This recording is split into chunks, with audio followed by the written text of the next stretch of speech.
How's it going out there, YouTube? My name is Jesse, and I am the curator for the Golden Age, and this is another... Lost Heroes of the Golden Age. Yes, this is Lost Heroes of the Golden Age, and it's the beginning of July, so we're going to be doing another patriotic superhero montage. We'll get to that. Chill out.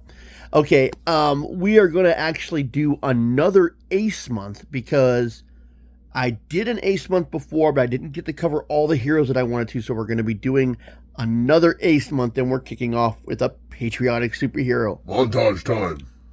We will get to the montage. Chill.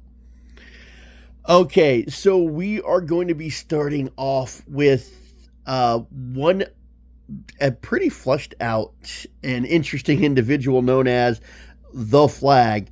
Now, I actually think "the" is part of his title because it's what they keep showing. So, montage. We're getting to the montage. What song do you want this time? The K-songs go rolling along. Oh, the K-songs. Are you doing that because I was field artillery? Oh, yeah, sure, why not? Did you forget that I was in the Army? Yeah, because you never talk about it. I had no idea that you were in. Okay, I get it. We'll get to the song. We'll do the montage at the end. Anyways, like I said, we are doing another Ace month, and we are kicking off with another patriotic superhero. What? Ace had another one? Yeah, they did. In fact, Ace, I believe, had 4 patriotic superheroes in total. So let's go ahead and... I don't want to make this intro too long because the review was a lot longer than I realized it was going to be. So let's go ahead and get this kicked off with Ace month, and then after the ending, we will do another montage to the K-songs go rolling along on this Lost Heroes of the Golden Age. The Flag. The Flag, Jim Courtney, first appeared in Our Flag Comics number 2 in 1941. The publisher is Ace. And the creator there's nobody credited for it, which I find this unusual. Now, if this was a comic that appeared in the middle and never made much of a mark, having nobody credited would not be unusual. But not only was he the featured cover for 2 of the 4 issues that he appeared in, he was also the featured story in each one of the Our Flag issues. Now, he did appear in number 2 through 5 where it ended, and then he would also appear on the pages of 4 favorites. Now, he did make a slight appearance in Lightning Comics, but that was just an introduction to him. He wasn't actually having a story in that. There's not too much of a lead that I can bring in about him because his story is very fully flushed out, which is unusual for Ace Comics. Ace Comics, many of their heroes already had their powers, like the Unknown Soldier, Magno, and Captain Courageous. There wasn't any explanation given for their powers, who they were, or where they came from overall. They were just there. Well, in the Unknown Soldier, there's kind of an explanation for it, but not why he was a supernatural manifestation. Now, the Flag was very flushed out. Now, we don't know who his parentage is because he was an adopted orphan, but basically the why he would be a patriotic superhero, the reason he gets his power, and how his power works in Congress with him and the ones around him are very flushed out in the first issue. Now, he does have the powers of flight, super strength, and he is durable to a point. He is bulletproof. Bullets have bounced off of him. There was also in one issue where he said, "Buckshot does not affect me," when he had a shotgun drawn on him. But it does look like extreme force is enough to knock him out. He was knocked out by several instances, one actually being a concussion bomb. I believe it was a concussion bomb that almost took his life. Now, I don't want to talk too much about the lead-in because it is all in the origin story. So let's see who he was adopted by, why his adopted father has the nickname, the source, the granting, and how his powers work are very, very flushed out in this issue. Now, I don't know why he didn't appear in the first issue of Our Flag, since basically the comic book is more or less named after him. But after issue 2, he appears in all of them. He also appeared on Four Favorites for one issue. Now, I actually enjoy the cover issue of Four Favorites after they really got started, because it would show the heroes working together. Unfortunately, that never happened. I would love to see a revival of Ace Comics, or someone like maybe Dynamite Entertainment grabbing the Ace characters and making a whole new story with these characters connected. I mean, Magno working with the Lightning and the Unknown Soldier and Vulcan. I mean, it worked really well in Project Superpowers for as little as they showed. I'd love to see a whole sequence of just them. Maybe there is something out there I haven't seen yet, which I'll definitely keep an eye out for. But I would love to see these characters working together. Now, I don't think that Ace had planned on ending the Our Flag comic books after 5 issues. There are many of the comic books that went on for a number of issues, and there were a few that didn't.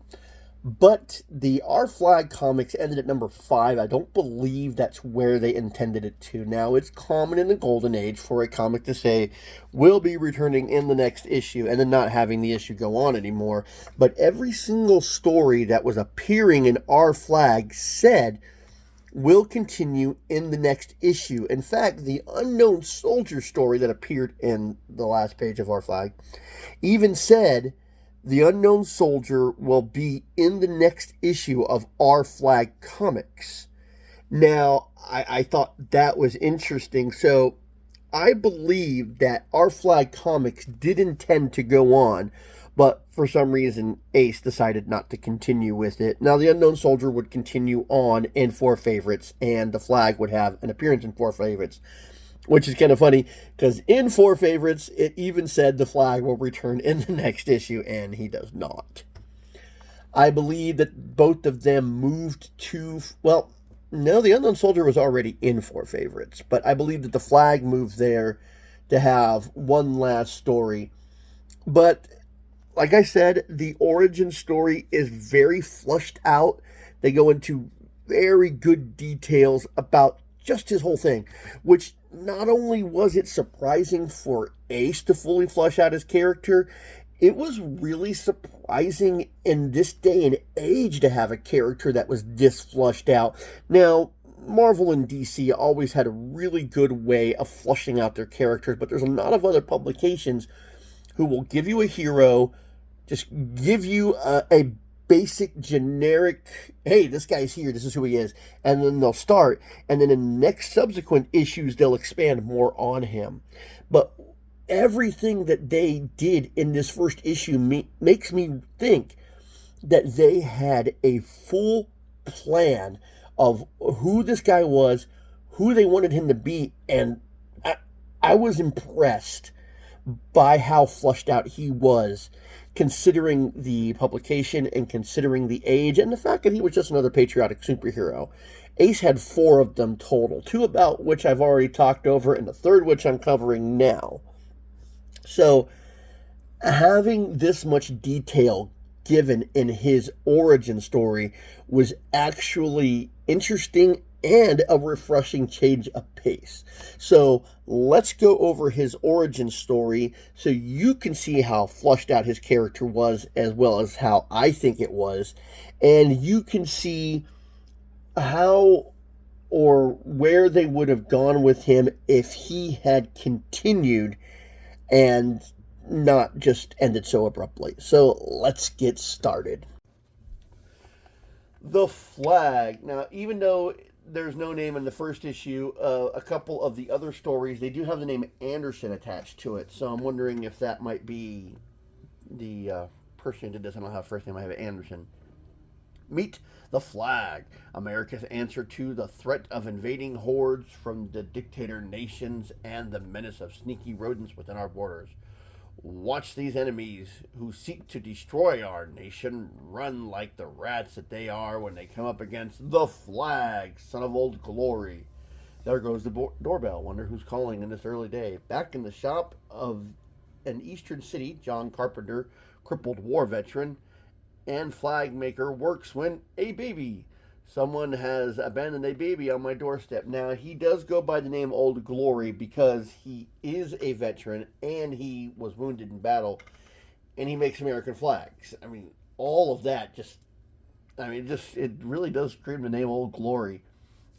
So, someone leaves a baby on his doorstep. When he brings it in, he notices that there is an American flag looking birthmark on his chest, and it's Flag Day.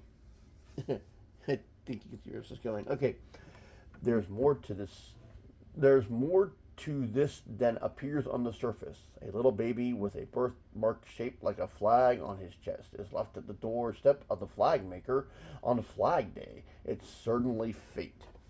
So, you have the people in the news office. Apparently, this made the news. So, they go down there and they check on him. What are your plans, Old Glory?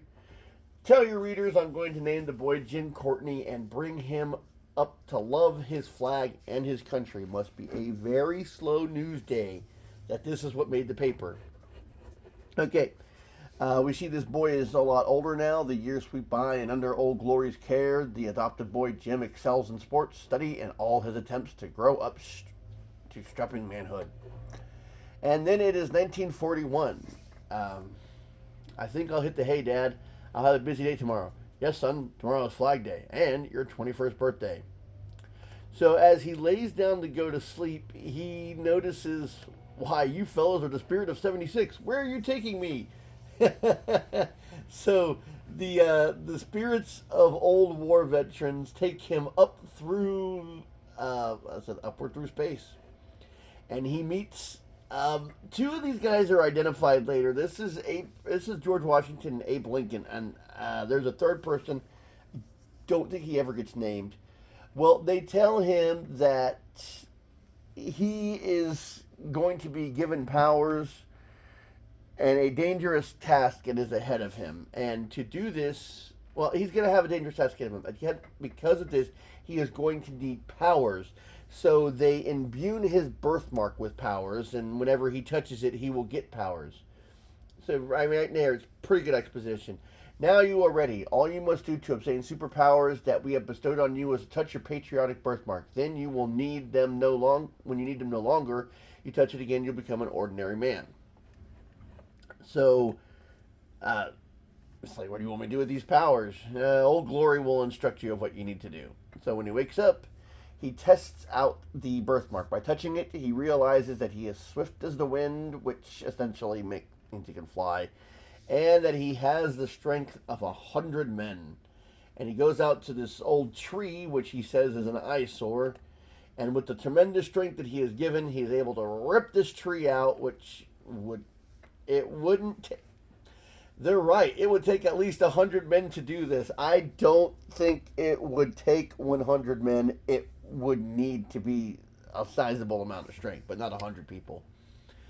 So he goes in and he explains to Old Glory about the dream and the powers, and Dave forgot a line for panels here because these two panels are merged together. So quickly he creates a costume for him, and he's like, I've got a swell idea. I'll call myself the Flag. And I don't quite know how to preface this, but the is part of his name. And I know it sounds silly and ridiculous, and most people, when referring to the Flag, are referring to him being the Flag, saying it's the Flag. But if you look at it, every time the Flag comes up, the and Flag are capital and are bold. And then later when someone's talking to him, he says the Flag while speaking to him. So, yeah. So, the Flag, Jim, goes forth to wage war against those who seek to destroy our country. And you see a couple of headlines here. Tonight, the flag captured a dangerous arson ring. So he's making the radio news as well. Okay, so they see, let's see, Jim, you sure have made a name for yourself as the flag. I see in the paper here that they have picked you to umpire a big Army and Navy maneuvers tomorrow. I didn't realize that, you know, war maneuvers needed an umpire. So while he's talking to Old Glory, some Nazis have planned, and they are going to use the war games as a way to cripple them because they'll think it's fake and they'll be using real ammunition and all that. So this is what I'm referring to. This guy, he's talking to him and has said, they're all set to go, the flag, as you know. First of all, as he already knows, why are you telling him? And again, he's calling him the flag while speaking to him. That's a little ridiculous. Okay. So, as they're setting everything up, everybody notices that the planes and those are the subs of the Black Force. The war games have started. I'd better radio the information to headquarters. So, everybody's being informed that the games are about to start. Here comes the Advanced Air Squadron of the Black Force. I'm mighty glad this thing isn't real. And then we see, why are these Navy men shirtless? I mean, I know that a lot of people say things about the Navy. Believe me, I'm former Army, so I've heard all the Navy jokes and the cracks. But when you go around shirtless like this, it's hard to say that's...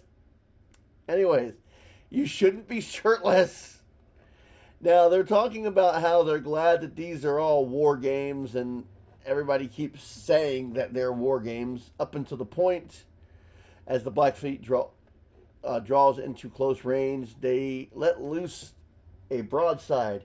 Did you see those flashes from the gun? They look real. Those shots didn't sound like blanks, and those geysers are caused by real shells. Something must be wrong. You're mad. How could there be anything wrong? I'm assuming you're a general and you're an idiot. I'm inclined to agree with Fleming. Something is wrong. We should get in touch. Tosh, those fellows are letting our imaginations run wild. You guys are stupid. You have war people, you have people who are part of the military telling you that there are errors in your war games. There are geysers being caused by ammunition that seem to be real, and it doesn't sound like it is a war game exercise. You're ignoring this. How did you get to your rank and position? You are a moron. Also, you need to listen to your subordinates. They are smarter than you are. Anyways, it's a good thing that the Flash is on the scene, engrossed in their argument. The officers didn't see the flag zooming from the bridge. At least the flag is smart enough to realize that something has gone awry. If there's anything wrong, there'll be some sad results in a few minutes. Of course, because he's smart enough to realize that something is amiss. Okay. Look, Vladimir, our gunners have found the range. A direct hit. How surprised the American fool must be. And we see that they are starting to take out the Navy and the Air Forces, and the flag emerges. No question about that now. This attack is real. The planes of the blue forces will be shot down like moths. So he gets into the path of one of the planes. Shoot away, boys. Nothing can penetrate the protective electrical field energy that surrounds me. Oh, so that's what it is. He has an electrical field. Okay, so he's out there to protect one of the planes, and he cripples the plane and makes it fall. And he realizes that it's going to take a long time to take down all of these planes. So he starts flying in what seems to be an erratic pattern to create a low pressure area in his wake, and it causes all the planes to, well, let's see, the planes is in the vacuum and we have no control over it. Okay. I wouldn't call it a vacuum, but okay. The blue fleet will be completely wiped out unless I can give them the same treatment I gave the planes. Why did you say unless twice? Okay. So there, he causes a tidal wave to start washing over the enemy ships that are attacking the war games set up Navy fleet. I mean, they're not set up to fight for real. Dungy Blitzen, the crazy man, the flag, made a tidal wave. So the tidal wave crashes over the Navy ships and saves the American ships. Something has gone over there in the east towards the beast. Look at those boats sailing up to the beach. They look like troop transports. So they are troop transporter ships. So they get close to the beach, and all these boats. It's an awful lot of people. What appears to be a life raft. Okay, so they sail off to the shore, and they start invading the beast. Parachuting troops, we won't stand a chance. Mercy on us. These American girls are very pretty. Come give the Nazi hero a kiss. Here's a kiss for you, dearie. And he starts trashing all the Nazi soldiers that have made it to the beach with their brown shirts. Very telling. Okay. Now to put these destroyers out of commission. So he starts to take the damage to the ships. Dunvetter, somebody has stolen our boiler fires. We cannot move. Why are you guys shirtless? I mean, I understand you're in the coal sections, but it doesn't look right. A bunch of aerial mushrooms, more fun. I am a paratrooper. I have never heard of parachuting troops aerial mushrooms. Maybe that was a phrase in the 1940s, but I have never heard that phrase. I jumped out of airplanes.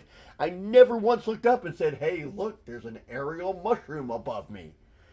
I really hope this is a phrase of the 40s because it is a really stupid thing to say. In my opinion, that's a stupid phrase. A bunch of aerial mushrooms. Now, he is disabling the parachute so that the Nazis have a less than graceful landing, which I do not feel sorry for them. They're attacking the Americans, so yeah, screw them. Let's see, that takes care of things in this sector. I better head out to see and find the headquarters of these invading forces and learn what happened to the real Black Force. The Nazi dreadnoughts, now to get to the root of the business. An American, how did he... It is the flag.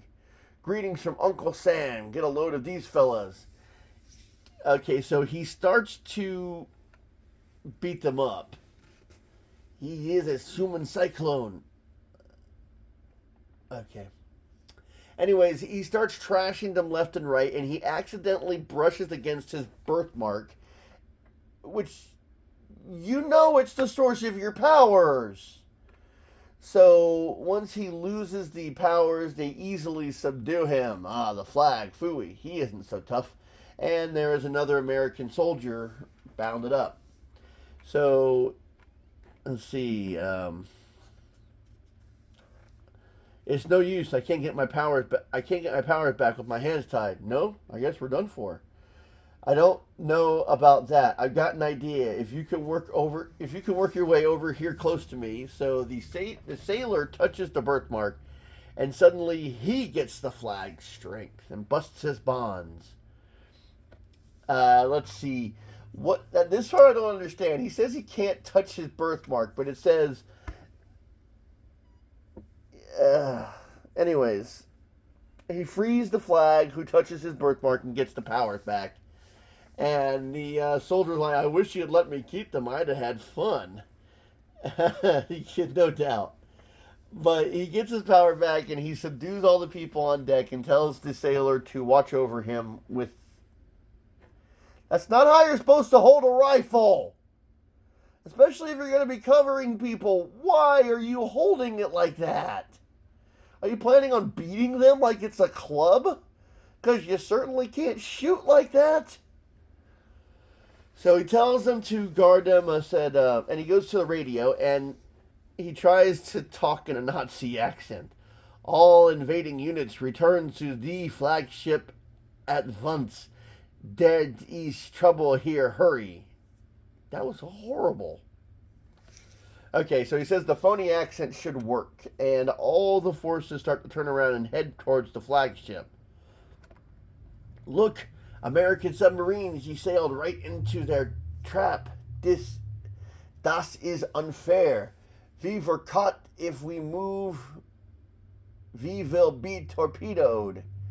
So the flag lures the submarine. What, you can't dive? Well, I guess not. The real American Blackfeet prisoners. Here goes another suction. Okay. The flag sweeps up another wall of water. Get ready for a bath, Nazis. It's the flag with the big wall of water. All is lost. Oh my god, you got arrows. You almost stuck the dismount, and right in the last page, not only one arrow, you put two. Your paneling was so smooth. The storyline was so easy to read. I'm also smart enough to realize that the tidal wave probably hit before the ship sank. Thanks for the arrows. I didn't need it, and you kind of ruined your fluidity. That was a swell trick you played. The Nazis didn't think so much of it. A little later, back in the Empire ship, the fake invasion would have been a real thing and a success if it hadn't been for the flag. We couldn't let swastikas fly over American soil, even for a moment, sir. Yes, of course the attack would have succeeded because your generals are idiots. His job done for the moment, the flag returns to his home and again becomes Jim. And these two kids are looking at Jim, being a big strapping man, and are displeased with him. Gee, if I was as big as that guy, I'd be in the army. Some guys never do anything for their country. Shut up, you twerp. Psst, hey, Jim, I guess he'd change his tune if you knew who you really were, Jim? Why did you start and end the sentence with his name? Is he going to forget that his name is Jim? You only needed to say it once. Be sure to read another smashing story of the flag, starting on the next page. And yes, there are two stories in this, so they were not correct. They were not incorrect. But that is the first story of the flag. I realized this was a long story. It was a pretty big story. Okay, I hope you're still with us. I know this was a long one. All right. I hope you enjoyed this video. We're going to cover some more Ace Heroes before we end this month. And let's get set up for the montage.